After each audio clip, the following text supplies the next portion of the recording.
everyone, this is Leilani Cawthon, coordinating here from Learning Council for the Omni-AI Alliance, hoping to someday pass this role to others to share. A lot of news though from the Omni-AI Alliance. I know we have some people already on. You guys can feel free to turn on your cameras too if you want to and be part of this whole thing. I'm gonna get started. Okay, so we're gonna go over some definitions. There's been a lot of news in the market. Hi, Ernie. For example, we discovered a lot about Pulsar AI, which is obviously already big in Europe and big in some industries. I'll tell you more about it. Pulsar AI comes down to sentiment analysis, and it is about to sort of enter this market too, the EdTech market. Then I'm going to go over what do I mean by transformation, because we're going to focus in 3 different areas and then get into some committee discussion later today. And then we have a whole nother committee meeting coming up in 2 weeks. Showcase our founders, these 2 young men that I'm very excited about. They're both 17 years old. They want to transform education themselves. So they founded a group and I want them to be part of this one and I want us to help them. And then what's going on with membership. And I want a lot of open discussion time. So let me just go through quickly here the update. Anyone stop me if I get going too fast. Just to reiterate where we've been before, what is Omni-AI? It started out from our journey to discover there's way more than generative AI in the market. New ones being added all the time, but functionally, all the types I'm showing you on the screen right now are types because they're different algorithms. So one of the things that the committees are going to be tasked with doing, and I'm going to pass this off to you, Roland, we need to go through all the types of AI and ask about what is the core algorithm in each of the types of AI. And because it's that core algorithm, what are the policy implications that people should be aware of in having policy discernment using that algorithm? Like, what is it doing? Because understanding the really important algorithms is something that was part of this whole journey. All right, so this is our more refined definition now of Omni-AI. I'm not going to show it to you now, but there is a giant spreadsheet already started that's probably going to get passed around to the committees. Ernie and Roland, be prepared for this. I'll get Dr. Hendricks. I think he's starting his new school year right now, so I don't expect him to be on. We're going to pass that spreadsheet around, and we're just going to keep adding definitions. We'll give you guys a link, and we can add the definitions. That part of the outcome of this group is going to be having a dictionary of all the terminology in this market, including the latest one I just laid on you, Pulsar AI. All right, so we talked earlier about Omni-AI being the thing between the things. So I always like to show this slide. So anybody new and watching this recording for the first time says, oh, I understand what Omni is. It's the thing between the things, and it's also multiple types of AI converging together to form the mind of the operation administratively, not just something used by the common person who's just, looking up ChatGPT or using Grok or whatever, Copilot. This is the original sketch. This will now be something that we pass off to Roland as committee chair on the EdTech side committee to start thinking about schemas and all the permutations and creating multiple schemas and just going wild. Roland, are you up for that? I think I may be able to help you with that. Yeah. Okay, good. All right, so that's that. Let me pull that back down. And then these are the items of what to expect as outcomes. I am learning brand new ones all the time. I'm really hoping to come back to this slide later in this hour to have people say, well, this is what I'm hoping Omni-AI is going to do. I'm hoping that it looks inside this software over here and then runs a recommendations engine out to what the student should be doing next. That'd be real personalization. But what about reverse of that? What about having awareness as an AI of all the types of software the school is running and being able to recommend what's right for this kid among all the modules and all that other software? Wouldn't that be great?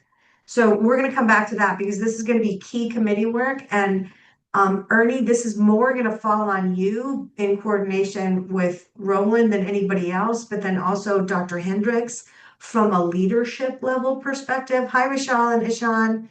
I'm going to pull you guys in. I got your slides. I'm good to go. Hi, Mary. We know that school is starting tomorrow for Richal and Ishaan, so we know why we're not going to have a lot of educators on today. I'm okay with that. We are recording for the whole national audience, but anybody who's on, feel free to turn on your camera and be part of this whole game, right? Okay, so I'm going to go to the next one. These are now the committees and the definitions we have, and we're wide open to changing them because this isn't just about the Learning Council coordinating this. This is a group.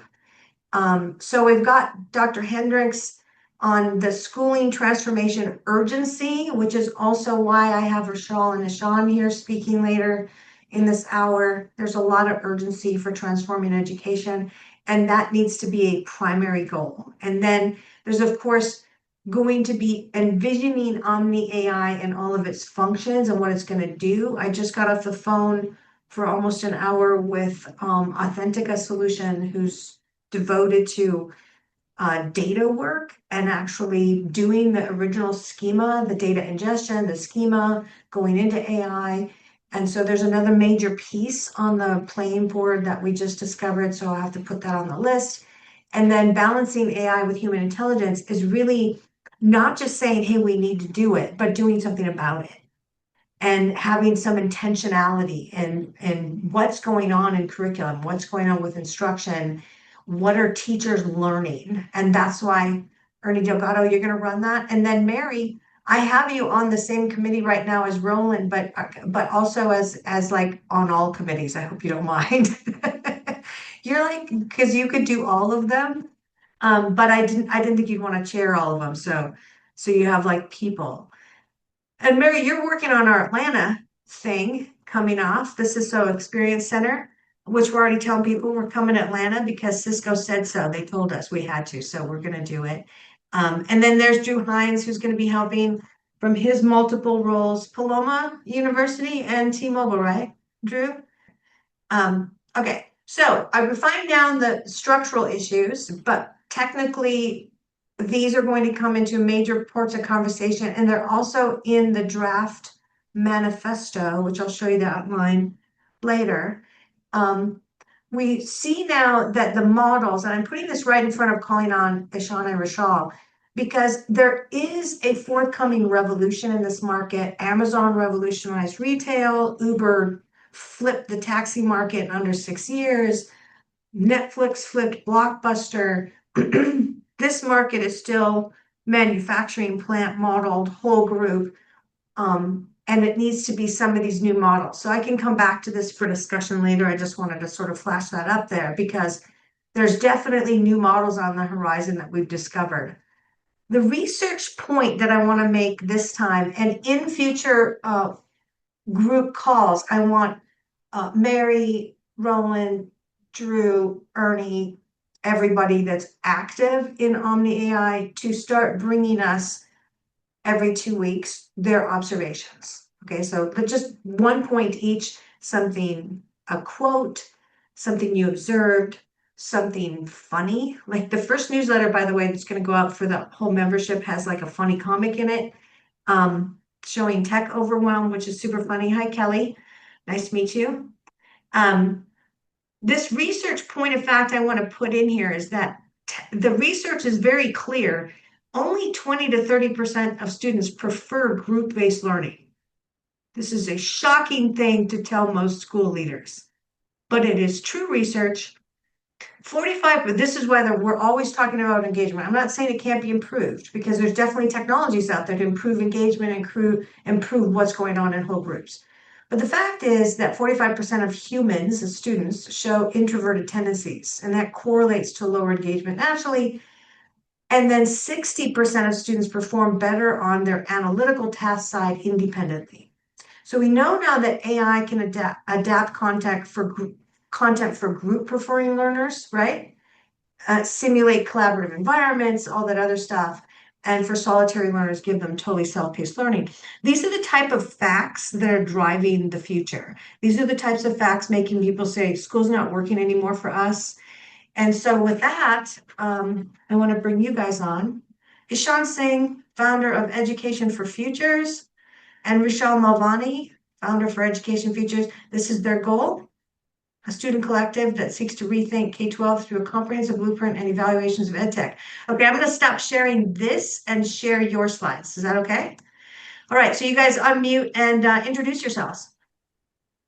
Hi, everybody. My name is Richal. I'm a rising senior, actually starting school tomorrow, so I don't know if I can call myself rising anymore.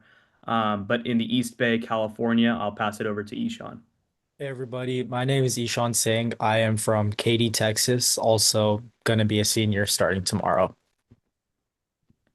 Yeah, so these are just some slides we curated for this meeting, and our larger goal is just to get students more involved in this transformation of education that is happening that we know Ms. Cawthon is so focused on, and we would love to accumulate students from across the country to get involved in this, specifically through the creation of a blueprint. We think that the time frame that education is changing on is an urgent one, and there will be substantial changes made within the next 10 years. Sorry, Ms. Cawthon, would it be possible to go to the next slide on here? So yeah, these are just a couple of the couple of reasons that we started this. We've noticed trends that students like us do have the sentiment that education will change a lot. I think a lot of people in my area are becoming dependent now on AI. That's a lot of the talk that's going on regarding the transformation of education, but I don't think that makes up the entirety of it. So it's a mix of the problems we've been having over the last couple of decades now with the new technology that's available that's creating the potential for so much change. Some statistics we've curated: 19% of students across the country can't read the sentence. 83% of students say there aren't enough opportunities for them to be curious at school, which is, I think, a driving factor behind a lack of engagement in classrooms. And then on top of that, with the job market expected to change substantially by 2030, the skill set that students need to graduate with is much different in these next coming years. And then if you hit, oh, perfect. Thank you. Gosh.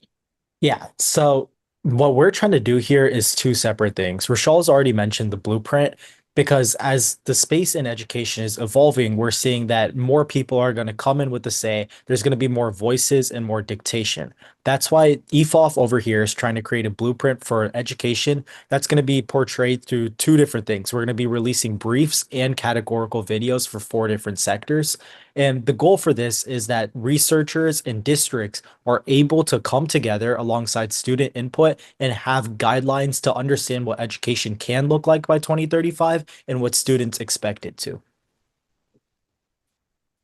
Yeah, and we're building this blueprint alongside some of the leading researchers in education in the country. We've so far been in contact with Ms. Denise Pope from Stanford University, Mr. Jeremy Singer from who is featured in the Harvard University Press, and more researchers are definitely on their way and trying to get involved now that our mission is growing. So it's interesting to see both students get involved and also researchers who have been doing this for so long.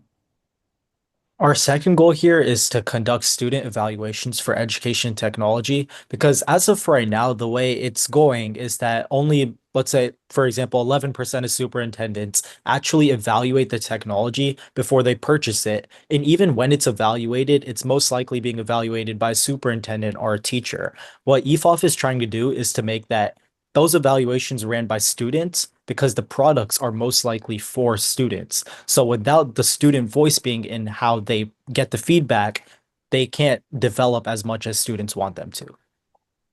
Yeah, and there definitely are ed tech products designed specifically for educators, but the types of products we would be focused on are those designed for students.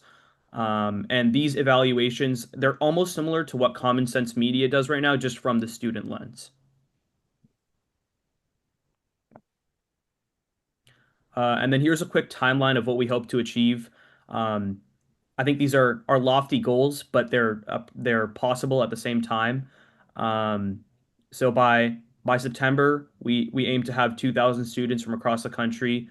We're pushing to 100 students right now, still in the very early stages, but scaling has been going very well, and there's a plethora of students that are very interested in being engaged in this type of movement from across the country. And then you're meeting January 2026, right? Oh, Yes. yes, the 5 must have looked like a 6 when we were developing that. Yeah. Okay. All right. So is there more slides or is that it? That's it. We Okay. encourage everybody to check out our website. I'll provide a link to that in the chat, and then that should give you more details. Okay, good. And then you're going to keep recruiting students. One of the ideas was Learning Council is going to help promote you so that schools nominate a couple students to work with you and gain work-related skills while Right. they're still in high school, right? Mhm. Help evaluate ed tech and build the future, essentially, right? Oh, Right. okay. All right, so good. So this is awesome. I really also want to hear what made you personally, I'll ask you this first, Richal. What made you personally feel like we got to transform education? Something has to be different. What made you say that to yourself? Mhm. Well, I think from my perspective, it's a little bit different because my district involves students very heavily. We have a variety of student committees. I think there's a part to it where they say they involve students, but how much student decisions are really considered in the process is a little bit different. It's more for show sometimes than it really is for action. For example, here in California, we use a local document called the LCAP, which outlines district funding and towards certain priorities. So students are able to voice, their concerns there, but whether or not that actually ends up showing up in the LCAP finalized document is a whole different story. So I just think there needs to be more of an area for students to get involved where there is change that can really happen. And that Mhm. is the goal of EFOF, really. Great. Ishan, what are your thoughts? I know you told me a little story before, but can you say that again or a new way? Yeah. So over time, I've been realizing throughout my, let's say, 12 years of high school now, or sorry, not high school, 12 years of school, about just how disengaged students around me usually are. Now, it could be because they're too far behind of the curriculum or they're too far ahead, but I would say on average, half the class usually doesn't know what's going on in the exact moment. I find that fault to be on the entirety of the education system. And that's why I talked to Rishal about this. And he told me that California does have student type of initiatives. Now, if they work, that's subjective. But I noticed here in my home state of Texas that those types of initiatives just don't exist. There's little to no opportunity for student voice. So my personal goal is to make sure that EFOF forces the hand of districts to make sure that they input student voice. Leilani, I like it. Excellent. Go ahead, Ron. um, guys, awesome. I talked to them last week, so like I'm Good. all with them. But one of the reasons I am is something that I don't think anybody I don't know, not recognized or anybody admitted, right? Um, EdTech initiatives that touch students that fail generally fail because we don't talk to them. And I would offer as proof as a lot of what happened during the pandemic, Mm, because we didn't actually have a conversation with them about how things were working. We just put Zoom meetings out there and this and that, and it didn't exactly work. And I was actually working from the state level on that. So there might be a really good reason why people might want to talk to these guys and their group. And I would say something around just investment online. yeah, yeah, yeah. We can come I've back to helped that them. later.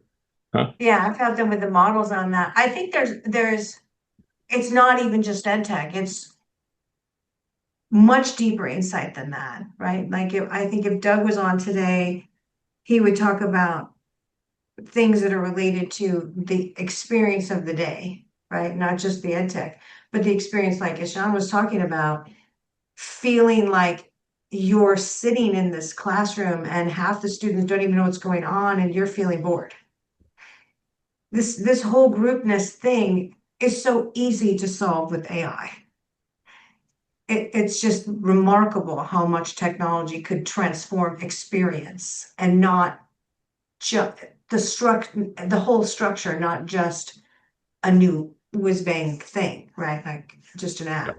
That's what I'm really excited about, is because they're living it now, and they're going to build an organization that even after they graduate, behind them, more and more kids are piling in. And we, of course, all have to help them do that. Mary, I want to ask you, do you have some thoughts on all that?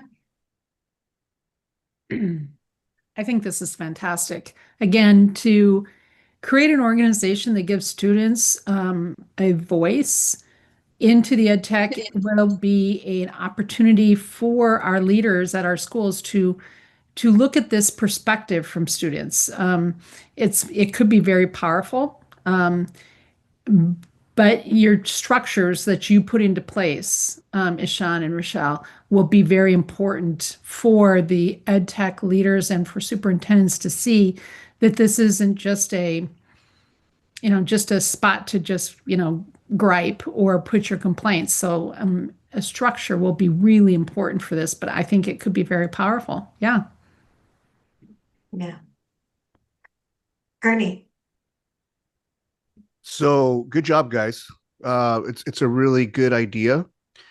I don't think anyone on this call disagrees with what you're doing. In fact, this is what we're all about, also trying to improve student outcomes and student engagement.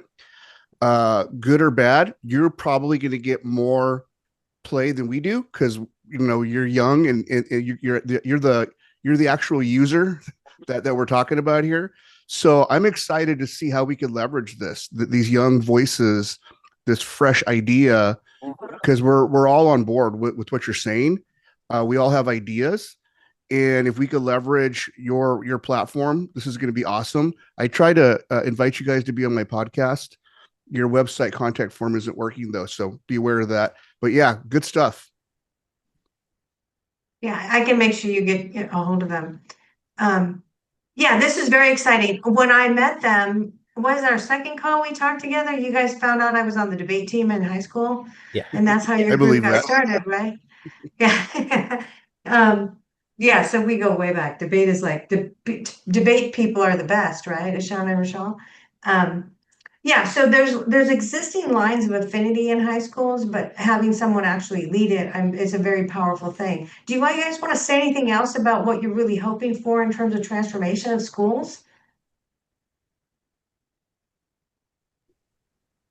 I mean, I think it's honestly um, up to the receptiveness of schools, districts, and state boards of education in terms of how much they want to use the blueprint we're creating. So our form of engagement is really just the writing we're doing, and then how that writing actually translates into a deeper level of change there's some factors that determine that process. And Okay. on the technology side, our end goal is kind of like how the FDA does food approvals, right? For all these education technology companies, we want the end goal for them to go through us, get our approval before they send it out to their markets, just to show that it's certified and students approve of it. Right.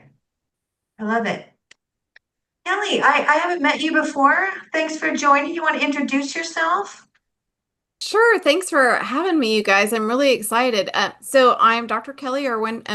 My job and title I am the Director of Enablement and Education Solutions for Learning.com. We are a kindergarten through 12th grade digital literacy company with a focus on all things digital literacy, but also helping students build healthy and proficient relationships with technology. So I had the opportunity to be part of Learning Council when I was working on my doctoral degree a gazillion years ago and loved it. And now I am the president-elect of the Texas Digital Learning Association, where we focus on K-12, higher ed, and anybody really that does digital learning. So I'm coming at this and joining you guys through a lens of all sorts of different directions. I am thrilled to hear what you guys are saying. Oh, Ishaan, I'm in Texas, so I'm just down the road from you in League City. So everything you guys said resonates with me as a former teacher and a former district administrator in Texas. When we are not hearing what students have to say in the process of their learning, I personally feel like we are completely missing the boat, because if we can't connect with the students when they learn, that just turns that piece off, and learning doesn't truly happen for the long term. So thank you guys for really putting this together and thinking through it, and inviting us all to the conversation. Great, great. Anyone else want to jump in? Because I think what I want to make sure we're doing right now, and I am sharing my screen again, right?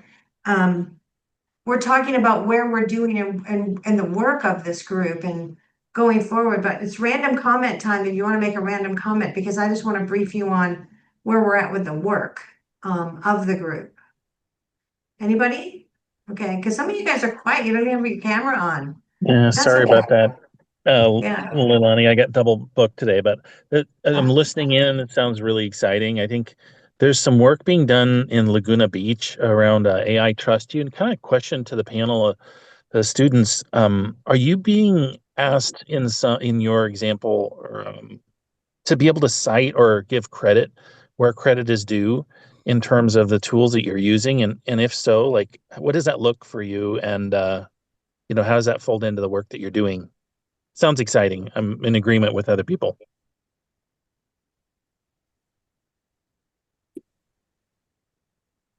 Sorry, would you be referring to like citing the work of ed tech companies? Just Well, wanted some clarification there. I think I guess the question comes from the perspective or the ability for adults and students in a shared space to be able to give credit where there's originating work that's human based, and where there's automaticity and automation and involved. And I guess in academia, there's a real interest in APA referencing every prompt, which is just icky, for lack of another describer. But there's like I said, Laguna Beach is doing some work with AI Trust You, where you can kind of CC by and identify the level of which you used AI in this this particular use case. So I'm kind of asking how that attribution ability folds into the interest that you guys are wanting to do with regard to the tools that you're going to be reviewing. Attribution. Ishaan, Oh, yeah. I thought you were gonna go ahead. You got it. oh, okay. Yeah, so we've been actually working on different sides of this. Um, I've been focusing more on the blueprint side of things, Ishan more so on the ed tech side of things. So what it seems like you're asking for is, I guess, how we plan on incorporating um, finding unique work as opposed to AI generated content within the blueprint. And I think that as new AI is being developed, it's becoming harder to distinguish between the two. But at the same time, some teachers are staying up with um, up-to-date content of how to recognize those tools when they're being used. I know it's become a problem throughout classrooms across the country, especially when students write their own content and then use AI to revise. So I guess it depends on how a district um, governs AI use. But yeah, I think in terms of how we would be using that in the blueprint, um, we would make some policy recommendations for how districts could guideline usage of AI. Ishan, if you want to build on that. Yeah. So for AI on the more evaluation side, we're gonna want to recognize pretty much every single company that would be willing for us to test their products. But beyond that, within the rubric, we want it to be entirely handmade, hand done, not any AI input from it. We want everything to be student and human based so we can understand how the AI works from a human's input. Hope that helps to answer. That's a great start. It'll be interesting to see a few steps down the road to see if you can automate some of those review aspects, right? To bring to center a more streamlined process to include more products and more Right. humans in the process. So Yeah. it's exciting stuff you guys are doing. Thanks for sharing today. Appreciate it. Thank you. Just one I'm more gonna quick thing, reshare. actually. Oh, sorry. Go ahead. No, go ahead. I'm going to reshare. Yeah, there is definitely automation that's possible within this process. With student surveying, as of lately, there have been new tools like Parsec Real, which uses AI to make student outreach and student surveys more accessible and also incorporate more perspectives. Um, yeah, so I do think there is automation that's possible within the process. Okay, well, that was awesome, guys. I want to use the rest of our last we have we have till 3:30 to talk about some of what's going on so everybody can contribute. So we're working on a manifesto that will post to the Omni-AI pages, which is basically a white paper to introduce what is Omni-AI? What are we trying to do? Why are we trying to change the world? How dare we? Um, why are Ishaan and Richal like bursting forth from the fiber of the universe and saying that's enough, we're going to change this, right? What is going on? Okay, so that's the manifesto. And then we got to work on member growth. Just so everyone knows, we already have, I think it's 390 members. I thought it was 400, but we deduped some. We should be able to try to get to about 5,000 by mid-spring. Then we're going to have that annual meeting. And Mary, we want to get at least a couple hundred people there from all over the country to come to the Experience Center. I found out there's a hotel a couple blocks away we can host at. We got to figure that all out. We ran a possible agenda for the national event, but it'll get like, completely ripped asunder as people get involved, right? It'll go many different directions. But I wanted to make it a working event. I wanted to make it an event, and I'm sure you guys do too, where people learn about how we could possibly change everything, right? Like what are we trying to build? What are we trying to do? What needs to happen, kind of a thing. And then Roland, is Roland still on here? I don't see him. Yeah, Roland, you're still on here, but the manifesting what is an Omni AI core. Like you've seen the slide, that's just the dummy draft.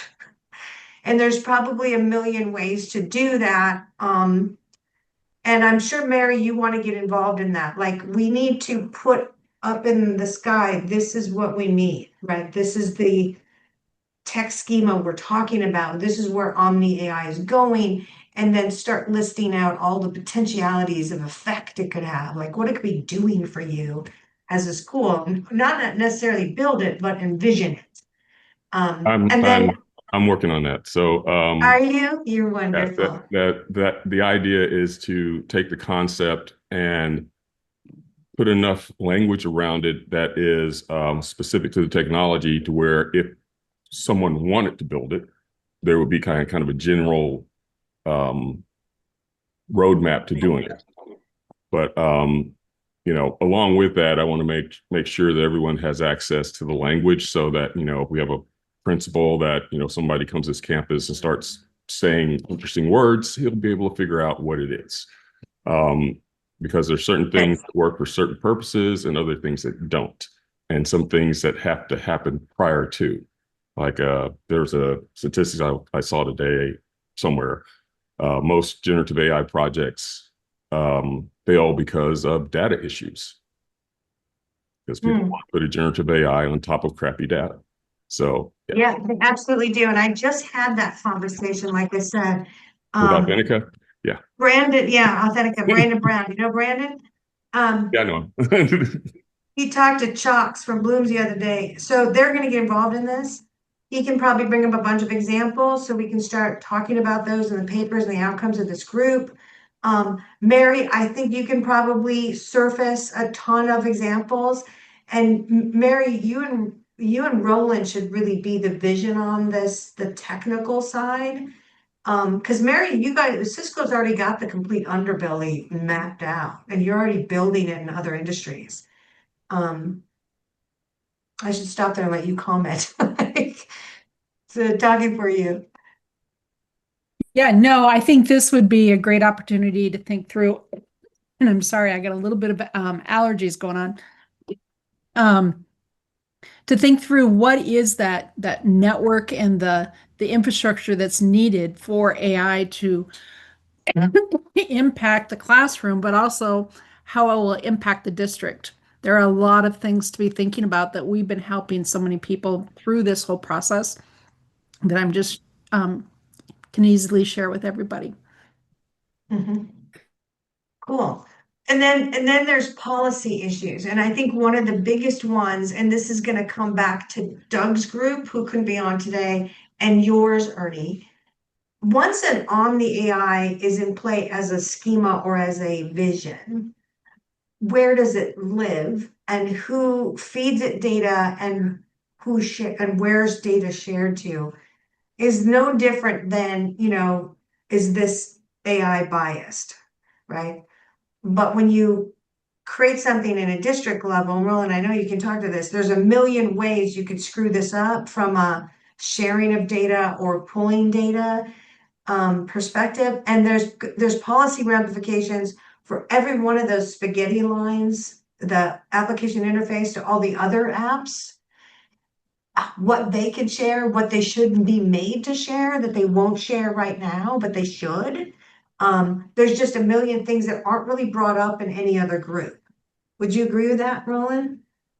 I call it the myth of all of the data, right? Teacher buys an application and the people with the app, oh, we need you to transfer all the data. It's like, no, you don't. You don't even need to know this kid's name. They're logging in. You don't even have to have a real name in order for this kid to use this application, right? Anonymized. You can use So there's this anonymized. myth that, we have to, in order to roster a student, we have to have all the data, or in order to do this, we have to have all the data. And that's exactly how you get AI hallucinated. It's getting them too much of the wrong information. Fascinating. We're gonna have to bring up hallucination in one of these events because we could talk about that for a while. Okay, good. And then the other goal we have is to have some basic things some basic little mini courses that aren't teaching you the civilian level of use of AI or how a teacher does it, because I think Ernie, you got that covered. But things about what is human intelligence, what is transformative leadership. I like to call it divergent leadership now, because like I said, the house is on fire and people are going to have to figure out a different structure. There's really no way around it. So what does that look like and why is it so different than all of the conversations and leadership that sort of gone on before? So those little mini things are things that we can do to attract and retain all of the schools and districts that need to be part of this group, okay? And then by attracting them here, then we can also promote them, Ishaan and Richal, to start sending their envoys to you and being part of what you're doing to build up the youth voice. So anyway, so that's on a plan. And Ernie, I want to talk to you about them because you have the expertise. And I want to make sure that they're not the same as as actually being done commercially, but something only for the group.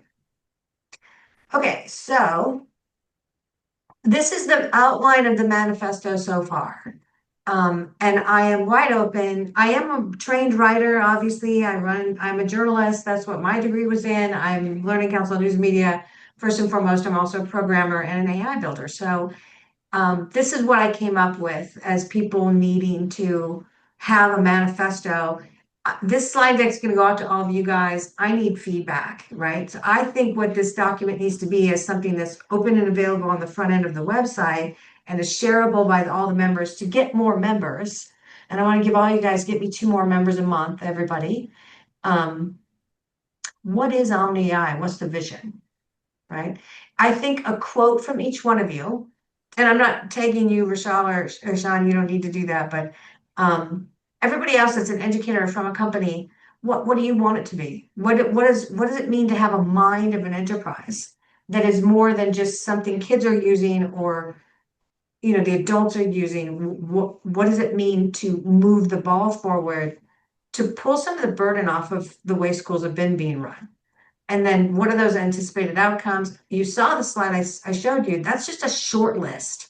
There's probably we could put 150 on there and then people will be like, oh, I'm convinced now. You just overwhelmed me with reasons why we have to go this direction. And then the urgency. And that actually, Ishaan and Richal, I could use a quote from you guys and anyone in your group. Why is there urgency to change, right? Are we really going to be the same as we were 250 years by 2035? Seriously? like the same structure, what's going to happen? And then how to escape those structural inequity, the historic structural inequity, and why we need to move, into the new economy. And then inertia. We all know that you try to go in and fix something in a school, there's partial fixing of it, or a district, there's Band-Aid solutions, there's let's just do another app. There's not an enterprise view in a lot of these institutions. Kelly, I'm sure you could give voice to that. But because of that, there's also a lot of inertia and entropy going on in the market. So there'll be a whole thing about that, and we could bring some color to that. Everybody's job bring color to that. Potential levels of impact, how this is going to change the world.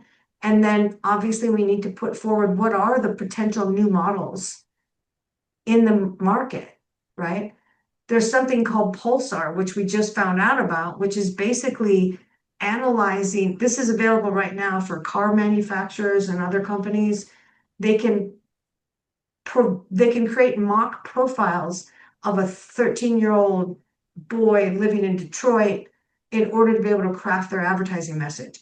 If you pull that all the way down to student personalization, social media large language model, PUL, which is, I'm skeptical about, could actually craft around an individual student in a geographic area a way to talk to them and what to frame their content as. Does this make sense? This is already happening in the advertising industry and big marketing and basically other industries. And then of course, Roland and Mary, your tech schema, we get a lot of people involved in that. All the companies want to be involved in that. And then what are the leadership essentials? Okay, so that's the outline. Comments, problems with it? Anybody? A lot. A lot going on there. So you see that being 11 different, 11 different elements of the manifesto, each of them built out on those headlines. Yeah. Yeah, so 1 or 2 pages in each. Well, business has already done this. We're late. So Yes. we got to play catch up. Well, business has already, flipped all of retail and everybody shops at Amazon and Walmart online, right? And everybody else, everywhere else online. So it's already been flipped in most markets. The only other major market that's still healthcare, right? Like that's the only major market that's human intensive. Go ahead, Roland. Well, what I was going to say is, to our defense, though, education is a uniquely human enterprise. So Yes. the way that AI has to exist in that universe is a little bit different than the stock exchange, right? Yeah, you just gave me a good idea. I think this number 10 needs to be retaining and growing the human side, right? That we need to talk about that. Okay, any other comments on that before I go to the next thing? The human, I just double down on the human side, or human first. People are calling it down here. There's a couple of different groups that are really promoting, that humans be in the loop. That's another way to put it. Human first schooling or human first something. Okay. Yeah, I'll or play humans with in the that. loop, I think. I mean, there's a tool out there right now, just like the Swivel M2 tool that I saw at ISTE, that kind of blew my mind as an instructional assistant sitting there ready to interact with students in a small group. I mean, mind blown. I think where the adults or the human is in that loop, I'm not sure, so be interesting to watch. Actually, I think Stanford calls it human-centered design, even in their AI Institute. Yeah, there you go. What we have to put in that first slot is, if this is something that is focused on a student, it's student-centered design. If it is focused at an administrator, it's administrator-centered design. So we actually, and I don't think you can actually create an application without doing this, but there's always a point where it's like, okay, what does the human have to do in order for this to be useful? Right.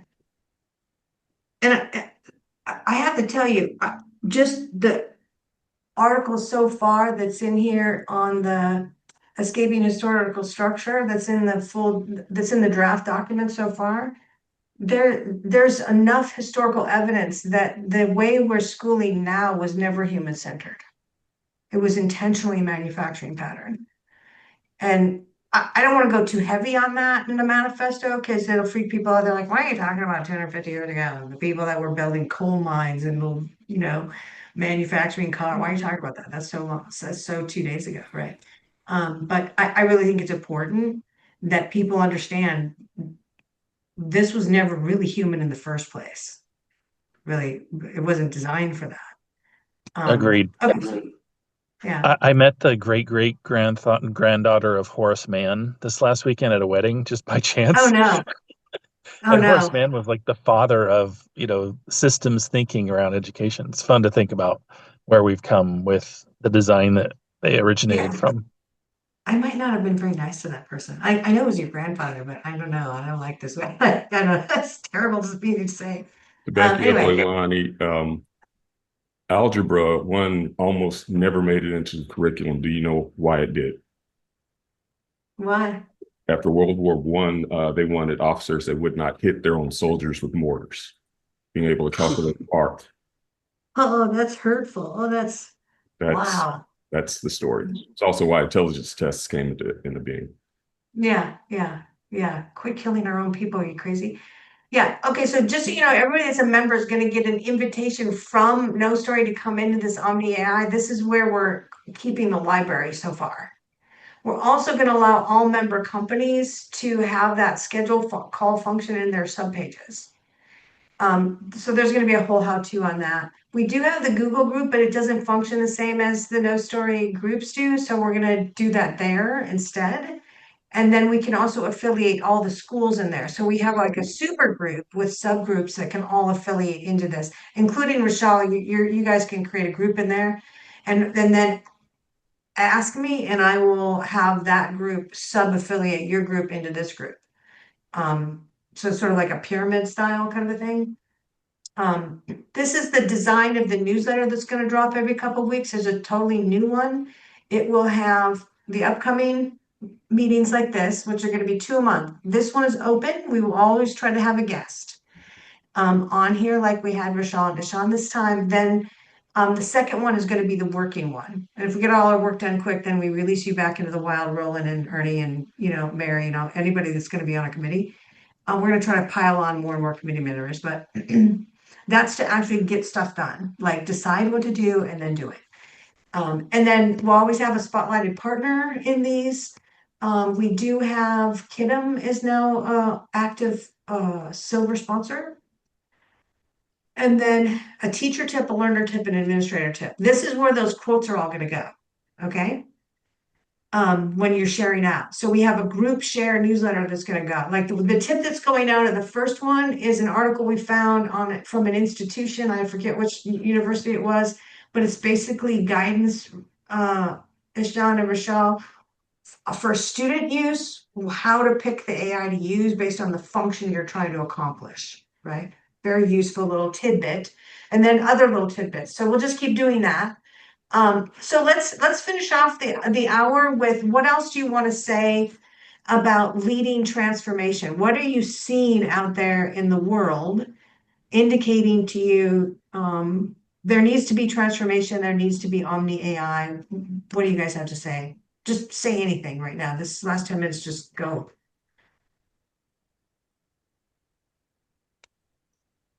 I'll kick it off. Went to an AI showcase where Magic School AI, Diffit, Snorkel. I mean, just list the tools. It's almost as bad as the textbook publisher days. Like I just can't even keep track of which tool is doing which, and and which requires a login and which ones I logged into. And if I'm having trouble with that, and I'm pretty good at it, can you imagine the teachers trying to just focus in on one or two? When the bigs are getting involved, Google Gemini and the gems and Microsoft Education and the Learn tab, they're finally incorporating at a native place in their productivity software, where some of this is becoming more transparent, and then you just kind of choose the education tab and jump into the templates that they provide. That may be an indication that we're needing to consolidate some of these because it's just so fragmented in who's decided to invest venture capital into God knows what company trying to impact education. Right. Okay, sir, behind you, I will also throw this one out there. Silos. Pretty much every AI application out there now appears to be siloed, unless you're like, doing Oracle or Cisco or whatever, large vendor. But all the things that people are using on the individual level, there's no way to pull data out. No. So we wouldn't know if something needed to be audited, how to actually get it out of the teacher's personal chat GTP or whatever, or Magic School. And that will happen. Hadn't happened yet, but it will. Yeah, and isn't it law? You have to keep those records too? Like, I think in some states you have to keep those records for 500 I don't think years. we actually have it described in a way that that actually require someone's AI history, because also those generative AI currently mass market is stateless, meaning that it has no memory of what's happened. It might remember sessions, but it doesn't necessarily, it's not going to give you the exact same answer because the prompt will generate a different answer. So right now you have a basically the same thing, like you said, that happened with publishers. All their stuff, they like to keep it in their own thing and thinking that you would just subscribe to only their world, but then you end up with like 20 different worlds and stuff spread out all over the place.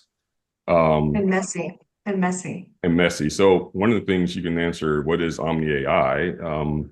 It is a way to ensure that we don't end up with siloed applications again in EdTech. I like that. That is very important. Yeah, and then I saw a question. I hadn't been watching these, but Kelly, you asked, are we connected to the Human Intelligence Group? Yes, I'm a founder of that group. And yes, they are all invited into this group too, because there's like a...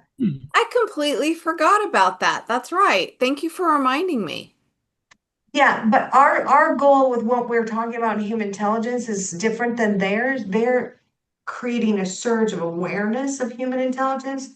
In my book that preceded the creation of this group, The Human Singularity, the Balancing AI with Education, we did a research project and clinically vetted with AI definitions of human intelligence that caused the rewriting of the Gartner 9 and actually defined the human mind's algorithm. Those are the kind of courses and things that are missing in this whole industry that I think is the purview of this group. Not so much what they're doing. So the two of them are very complementary, and we're also aligned to the EdFi Alliance, who just had a meeting just a little bit ago today, and One EdTech, and I've invited the COSIN people and the TCEA and FETC people and ISTE people. It needs to be inclusive of everybody so we can all contribute to this, because this is a visionary group. This group is wanting to build what does the future look like rather than only react to the existing status quo, because there's too much danger in not doing that.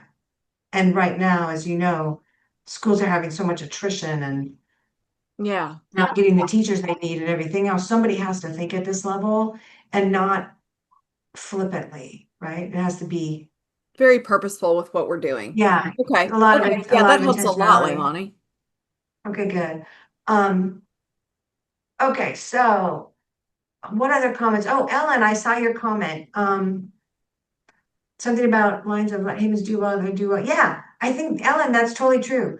I think we're coming to a more, and this is, Ernie, this is gonna be in your committee probably a lot, is what do the humans do that humans do well? And defining human really well, and human intelligence and human skill patterns, what makes them, and there's 5 reasons that were in that book that, like I said, clinically vetted, that make a human truly different than a machine, right? So Ellen, you're totally right in that we have to actually do some work in what is the skills of the future for a human, because this is coming, right? This AI world. And Ernie, that's going to be a lot of discussion in your committee, don't you think? Yeah, Well, also, it's when I humans think it's don't, already out there. go It's I think a lot of people are realizing that things like empathy, you're starting to see some of the models show signs of that. So it's just a matter of time before it's on par. But yeah, there are still things that we do better. Yeah, but and I was there's going to very say, specific ones. Yeah, go ahead. I was going to say, back in the ancient times of the pandemic, when I first met you, there were some guidelines to where you point AI, and generally at tasks that humans don't perform well. Things are repetitive, things are detail oriented. There's things that we just are not, we don't have fun doing. Right. Be a place where AI goes, rather than trying to put it in some place where we are good at it. So Mhm. part of what we part of how we were designed to deal with information and data would dictate what we do with AI, because one of the things that has happened, definitely happened due to ed tech, is we have more data and information generated than we know what to do with. And Mhm. so sorting that is a good job for artificial intelligence. Making decisions with it isn't, unless those decisions are already laid out in a certain way. Yeah, I Roland, are you agree. familiar with the second brain concept? Where now AI gives you an opportunity to take your brain and have a fresh copy and put in the pillars of data, the information that you feel is important, so you can now offload some tasks to that second brain that you've built with your important documentations, with your agents that you build. And what I have found is that when you start doing that, and the more you work with your AI and the more you train it, quote unquote, it actually does some amazing, we all know that it does some pretty amazing feedback. And that's why I'm so excited about this, because the sooner that we could start training these LLMs with the needs of students, the unique needs of each individual student, the sooner that we could really start seeing some massive, important personalization that could help students just fly. I think that's a big part of what we're trying to accomplish here. Wait a second. Roland, did you catch the meaningfulness of that? But the He's second, talking about the cellular level, the wallet level of the human mind. Now, you take what he just said all the way down to the individual student. You create a dossier, ongoing dossier of the human mind. This is around that one individual student. What is the governance and policy around that student owning that mind? I mean, there's a whole nother level there. Are you picturing, so you're picturing Omni-AI like a body, like each student is a cell. Because you see what I'm so saying? are you saying that if the student had an AI companion that basically followed them from, I don't know, kindergarten forward, Yeah. But interrelated to the Omni of the institution. and it would basically, the student just would basically be training the AI almost every day. A parent would have to Right. approve all this, of course. Yeah. So, Yeah, so but then, you're right. then there's a mind sharing policy level. What is this Omni allowed to tap if you affiliate? What are the APIs from your individual? And that's going to change over time. Right Well, I now, would think the that, goal is to help them be a good student and learn their tasks. But eventually, it'll help them find the right college, help them find the right career, help them find the right mortgage for their home, help them raise their children, help them find a book club, help them choose their vacations, help them find a partner. The better you train your LLM, it's going to give you the best information. And eventually, and this is, I'm not sure if I mentioned this before, but there was that scene in that movie, Her, where it said, well, we've been talking about you. And he said, what do you mean we've been talking about? Behind the scenes, all the different LLMs, all the different operating systems were talking about the humans, and they started helping the humans find better resources, other people, because big picture, I'm not sure how you control this long term. All the data we share with the LLM is going to be shared with all the others. I think there's Hive that term mind. Creates a hive singularity out mind. there. Yeah, Yeah. and that's when good or bad. Hopefully, that's what this can do, is create a good version of that, so that we can, behind the scenes, the AIs can be helping us with each well, other. Right. the individual would definitely have to own that and we better figure it out really quickly because Meta and OpenAI are looking at companions probably before we get through the next quarter. Yes. Okay, this is another whole topic we need to go deep into. I believe it is the purview of this group to discuss that. Absolutely. Don't you, Mary? Oh, yeah. OpenAI Okay. agent is the first step towards that. But we are at time. We're going to bring that up on the next one and probably in the following one too.